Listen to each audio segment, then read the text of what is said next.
because one day by yotago. After abram bia le anya bia watch this our 191. Bia watch otu si na aragharị ire.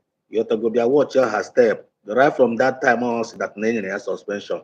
Yotago suspension and the statement o make. So mbia for that na mbia watch mbia for that na omega some certain things on igugasi and then emokuzie ya odikasi if gonna turn against the government odikasi if gonna turn against our COS.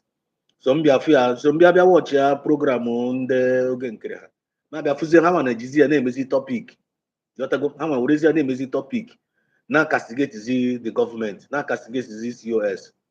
So mbia ga program ya so msi ka mara godi otu ndị mmadụ si agwa ya okwu di ya yotago mbia funu onwe ndị na-asị ya ride on onwe ndị na-asị ya jishi ike na eziokwu ka ọ na-ekwu you should expose everything ya ma expose everything on all those things ya.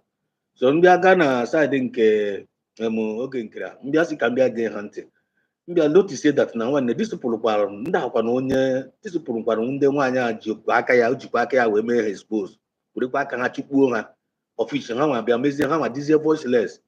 This is since Obebe Wetewezulu against the COS and Wetewezulu a little bit against the government. Now the other people now is like come off only using her voice. You have to go. So more we see I wish I money na ejika mad na program ya. You have to go. I like how in ege. I like in ege more than saying. You have to go. I always like to pay attention in what you say than what I say. So the thing I was trouble in my spirit. Mbiale I am some child. Nda nwanne nwaanyị amara ụzọ ọ maghị ụzọ o tiri akwụkwọ ya na ọ maghị ebe ọ na-aga and otu nsi na-afụ nwaanyị nkịta na ndị a na-achọkwa ịtọ ọnụ nwaanyị atọ so because ọ bụrụ na ọbịa fight wa against the government then bịa na-abịa fight kwa against oge nkere ha which means onwezighị ebe o belongụrụ ọmami ọtọ which means onwezighị base then ọ na-aga lose all the whole relevance ụmụ Biafra nyere ya because anya ụmụ Biafra wụ ndị kwụ ya n'azụ anya ụmụ Biafra wụ the fans o nwere. And the other side on those are we loser already. Then all na nda we loser na bia fukwazi no na fight kwazi ndo wo kwekwara na ya. It doesn't make sense. One does it make sense? It doesn't make sense.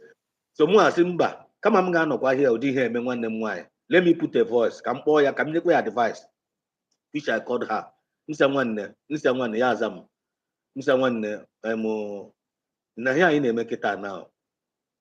Anyị ụmụ Biafra love rogo because ebu muso we dere ya something na message dia but na program am say Ada we Biafrans love you but when it is our duty when you make mistake we will correct you.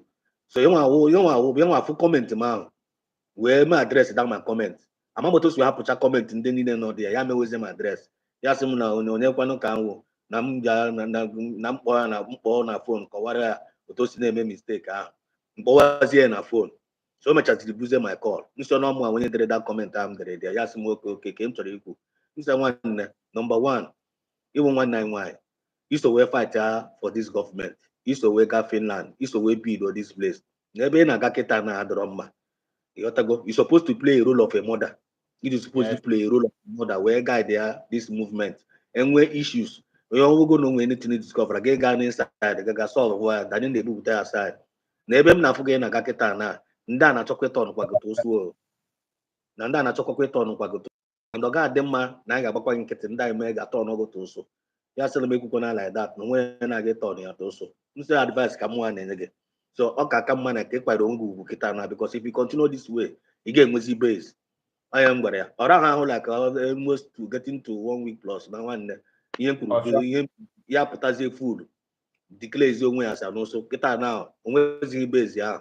So that's what I can say for now. I use my mic.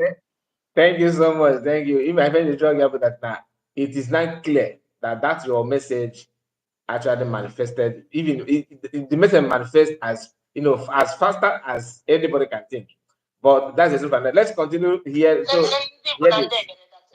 called her and sent her a message. I think that was the last one I saw. I heard again that is not directly here. The woman is going gaga. She's going gaga. Nobody said anything. Nobody said anything. When we move, Jesus love you.